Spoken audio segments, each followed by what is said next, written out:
Kia ora, welcome back. Today's subject is looking at how we can integrate our knowledge of the fingerboard and see it as a single unit rather than little puddles of areas where we're comfortable and where we know a few shapes, but there's no connection between the two. So one approach that I've always found really useful, both as a musician and as a teacher, is the caged approach.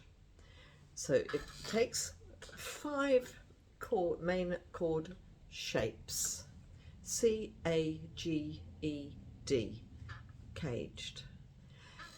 And so you can be very careful here how I explain this, and you'll have to have a wee bit of a think about it as well, because we're talking about the shape of the chord. So we have C, which we already are familiar with, A, G, E, D. So first of all, you make sure you know those 5 chords, which I'm sure you will do. Second most important part of that is to know where the root of the chord is, so the keynote of the chord. So the keynote, the root of the chord of C is C. Yeah, that's a granted. But where is it? So in the C shape, we have the 5th string, and we've already got it here on the 3rd fret. So the root of C is C. If I was to move that chord up the neck, the name will change. And this is one of the ways I'm hopefully going to demystify for you as we go on with this video. So C, and the root is on the 5th string. Don't have to do anything else because you've already got the chord down, and that's going to give you the note. The root for the A chord is the 5th string, and at the moment that's going to be open. More on that shortly. So the 5th string open is A. So the root, the keynote for the chord of A is 5th string open. The next one in the sequence is G. The root, the keynote, is the 6th string.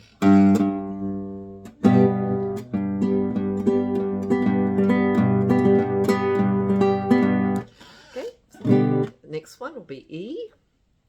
So our E chord is looking like this, and the root is the 6th string. In this case it's open. That will change as we move. And last one in the sequence of caged is D, and the root keynote is the 4th string. So first up, spend a bit of time making sure you're really down with where the root for C, A, G, E and D are. This system you can apply to all different types, qualities of chords, minor, 7ths, altered chords. The principle is exactly the same, but we'll deal with this as we go through these videos. Right, so first of all, familiarize yourself with C, A, G, E and D. So now this is where it can get confusing, so I hope if you are still confused at the end of this video, please let me know. Drop a line in the comments or send me a message and I can clarify it further, because it's a lot to, if you haven't ever heard this talked about or ever seen this approach before, it's a lot to absorb in just one session. So that's our those 5 main chord shapes. And I emphasize shapes because when we start moving, the shape will remain, but the name of the chord will change. So that's where it can be confusing. It's a C shape. And some systems use types 1, 2, 3, 4, 5, which has merit. It doesn't get confusing, but it can be harder to get your head around what the chord shape is going to look like as well. So whatever approach we take, there is always going to be some questions. Right, now here we get clever. From once we exit first position, we are going to, of course, be starting to use bar chords. So chords like the C chord can't be with this sixth string involved as well, because we haven't got enough fingers. So we go back to this simplified version of C. So we're abandoning that sixth string, okay? So let's have a look at that. Fifth string, third fret, fourth. Now what we're going to do with this system is I'm going to show you 5 different shapes of playing C, using the C shape, A shape, G shape, E shape, D shape. Okay, so here we go. Now this is where it gets really interesting. So here's our C chord, and it's the C shape. Now, we're all familiar with that. Now if we go to the highest fret and we replace that, we move the whole hand up there and we replace that whole third fret with a barre. Now if we think caged, C-A-G-E-D, so we've had C, the next one in the sequence is an A shape. So we know the position because we found it from where we finished last time. So there's the C. Now we come up here and we've got to play an A shape. Bit of a stretch because you've got a fret in between. And the root, remember, for A is the 5th string. No longer open because we have a bar. So C again. So we have C, C chord, and the C shape. Now we've moved and we have the C chord and it's A shape. So sounds different because we've got a different, the notes are reordered across the string. So the higher note changes, and that's an interesting sequence in itself. We'll come back to that. So we have C chord, C shape, C chord, A shape. Now the next one, again we go to the highest fret and replace it with a barre. Now this chord, the G shape chord, isn't practical. I've never done that. Oh, actually, I probably have. But it's not common that you would choose such a clumsy, awkward fingering to play the chord when there are easier options. However, it's important to know it because A, it's part of the sequence and it links the whole neck together. So at the moment, we're looking at the neck as one giant C chord. Okay.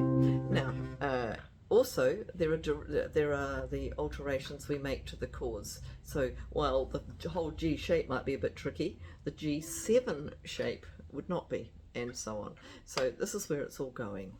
So now we've got the G chord. So this is a heck of a stretch. Don't worry if you can't reach it. If you're still developing your technique that you're going to be able to do that, we can certainly make that a topic of another video as well. But at this stage, just know it exists and where it is, because it's going to help you navigate the neck. So we're now on the 5th fret, because when we're just coming up, dialing it back, we're going to go back down to the A form of C, so the A shape, but the chord is C. So here we are.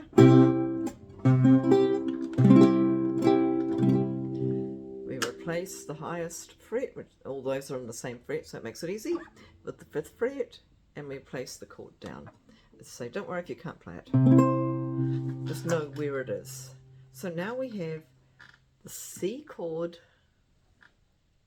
in the G form, this G shape. Now the next one is very practical. We go to the highest fret, which is the 8th fret, replace it with the bar, and play an E shape. Here we have C again. Again, it's the highest notes changed. They've all changed, and they're doing it sequentially as well. So here we are, C. Again, in its E form. And last but not least is the D shape of C. So highest fret, bring the bar up to the 10th fret and play a D shape. Again, it's not the easiest, but it's one we do use quite a bit. And again, the D minor, the D7, all of those shapes are going to be a little easier to get. So we need to know where it lies in the sequence. Okay, and for those, so we've now covered C, A, G, E, D shapes, and they're all the chord of C. Once you've reached that, you can keep going as far as your technique and the length of your guitar, and whether it's got a cutaway, etc., etc., will allow. So we'd come up here to the 13th fret, replace it with a barre, and we're back to the C shape, which is a little hard to get on this because I haven't got enough room to swing around. You can, if you get real cute with your placement of your hand, you can do it. Not the best example there, was it? But you get the idea, okay? So that C-A-G-E-D thing continues until you run out of instrument. Most of it, for now, let's content ourselves with finishing here. Now, the advantages of this are manifold, depending on what the chord was that you last played and what the next chord is going to be, something that's been a topic of previous videos. You don't want to be running up and down the neck because the only way you know how to play that shape is somewhere down here, and the next one's going to be way up here. That's it's not a good sound generally. You're trying, in general, and there are exceptions, in general you want to avoid giant leaps of chord shapes because they're going to produce giant leaps of sound as well. You know, if you hear 1 minute, no, it's not quite so cool, unless that's a particular effect you want. So this is a very, very cool way of understanding the entire neck as just a single unit, which of course that's all it is, and try and remove the agoraphobia we get from playing in higher positions if you're not comfortable and haven't done it, because this is a lovely sequential way of understanding it. So let's go over it again. We have the C chord, and it's the shape of C. So this always, we're replacing whatever the finger's in the highest fret with a barre. And now, so the next chord in the sequence, C-A-G-E-D, caged, is an A. So now we have the C chord in its A shape. Still C. Next one will be G, so go to the highest fret that we were playing in, and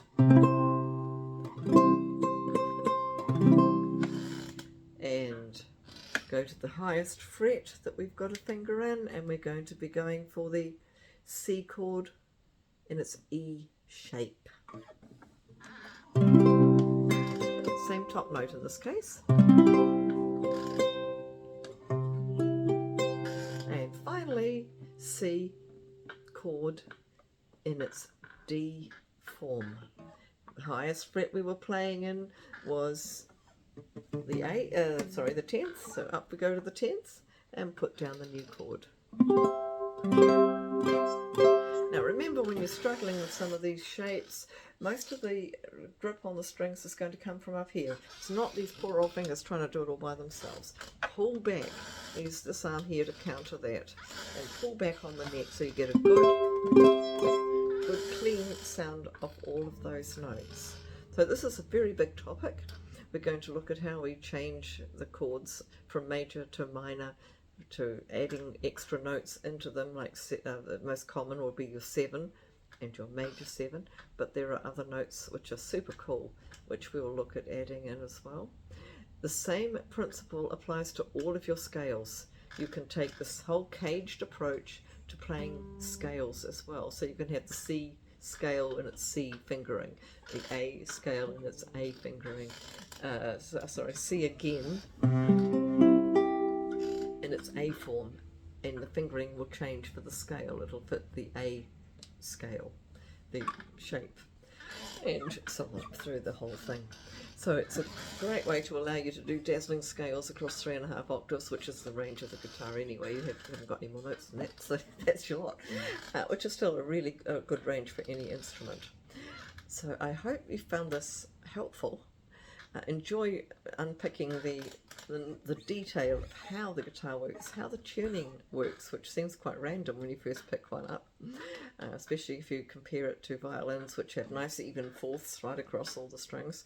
We can't do that with 6 strings. When you start adding more than 4 strings, you can't do that, because you're going to end up with impossible fingerings or very unnecessarily complicated fingerings.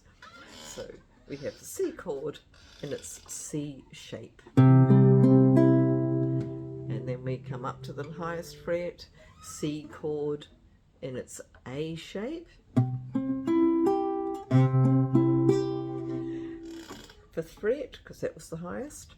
And we have C chord in its G shape. Tricky, but playable.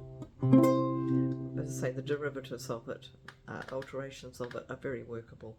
So C, A, G, E, so up to the highest position, which is the 9th, sorry, 8th, can't count.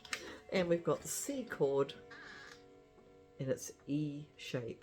And finally, go to the highest fret, which is the 10th, and you've got the C chord again in its D form.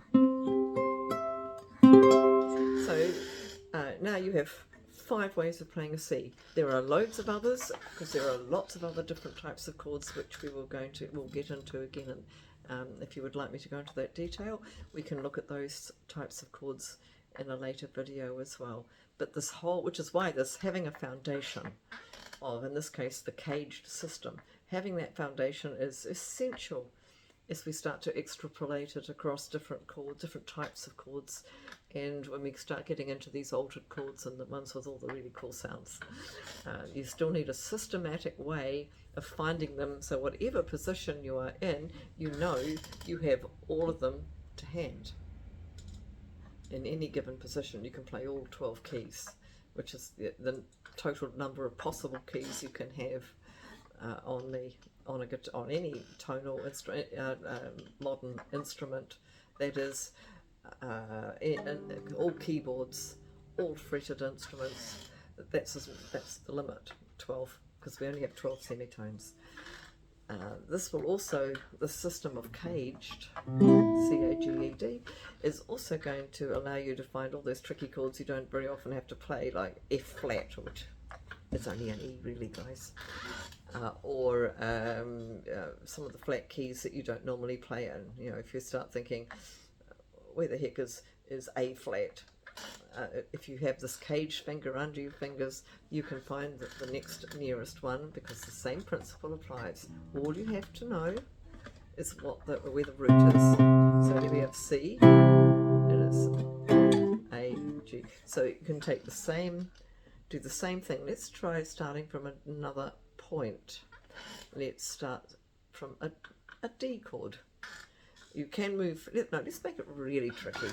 Let's move up 1 semitone, okay? So we've got the C chord in the C form and so on. So what we're going to do now is we're going to play C sharp, aka D flat. And this is where it starts to get really, really useful, because you may not know where C sharp is, but this is going to give you 5 different ways of finding the one nearest to you. So to do that, we are going to put a bar across the 1st fret, because we're only moving up 1/2 step, 1 semitone. And we're going to play the C chord shape. And now this is a horrible shape to get. Sounds really weird having listened to a whole lot of C, because we've only gone up 1/2 step. And a lot of songs do that. You have it just moves up by 1/2 step, 1 semitone, 1 fret, or sometimes 2 frets. A lot of songs will do that as the song progresses. They'll move it up a little bit, and that can be a real nightmare when you are starting out, because suddenly, where am I going to find all these chords? And you end up scuffling around all over the instrument to try and find one. This way you can do it in a very sequential way and keep all the fingering as far as possible in 1 or 2 positions. So by putting a bar across the 1st fret, you're bringing the whole thing up 1/2 step. So the C chord, just play the C chord in the normal way. Now this keeping this lovely bracketing starts to get not possible, so you do have to bring the whole thing around a little bit. To help yourself, bring the elbow under, so it's coming up under, you know, coming close to being under the fingerboard. Can't be completely. Try and avoid that kind of stiff finger, because it's hard to get enough, can't get enough pressure on the string. As if when it's bent, see, it's slightly curved, no problem, but if I do that, it doesn't work. So small adjustments like that are essential. So now we have C shape chord, and the chord is C sharp. So another C sharp is going to be right to hand. We go to the highest fret, the 4th fret, and play the A shape chord for C sharp. 5th string is your root. Ta-da! Now we come up here, it's now going to be the 6th fret, because that's the highest fret we're playing in, and we play that awful G shape that we struggled with, and again we've got a C sharp. Highest fret we're playing in is the 9th, so up we go, and use the E shape, and the root again is on the 6th string. Oops, yep, that's correct. No, it's not. I knew it was wrong. 9th fret, okay. C sharp, and it's in its E shape. And finally, we come up here to the 11th fret, where we've got the highest finger, the highest fret we're playing in, and we play the D shape, and the root's on the 4th string. Ta-da! Another C sharp. And so then, when you've got that down, you can then move it up again, and you've got D. So we went from C to C sharp to D, and you'll start to see how this starts to unify the neck into one straightforward single unit, which it is. So we can reach, you know, think of the keyboard on the piano, we don't have the same problem with thinking of it like that. But the guitar can, when you're first starting out especially, you tend to stick around home base where we first learn the chords, and then gradually become comfortable at working our way up the neck. But it's still a bit hit and miss if you don't have a systematic approach to understanding the integrated fingerboard as a whole, which is what the caged system is very, very good at. So have fun with that, and please hit me out with some questions. If I don't get any questions, either I'm a genius teacher or you've been too shy to ask. Please ask. If you don't, you can make it an anonymous comment, or you can just PM me, and that will be the same thing, and I can help you with it and answer any particular questions that you might have. You can also, of course, there's an endless amount of resources to be found on YouTube, and you can look up the cage system there.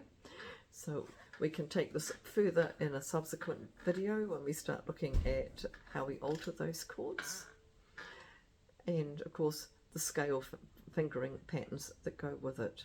So when you're improvising, you need to know whether, as the chords change, if you're taking a scale chord approach, and you need to know where the next chord is, the next scale is for the next chord, it has to be somewhere within your reach by switching between that C, A, G, E, D. Okay, I think I'll leave that there. And we can also use the cage system, which we'll look at next week. The cage system to stay in one place to play those 5 chord shapes.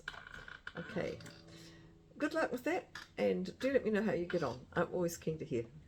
So, ka kite, thank you for watching.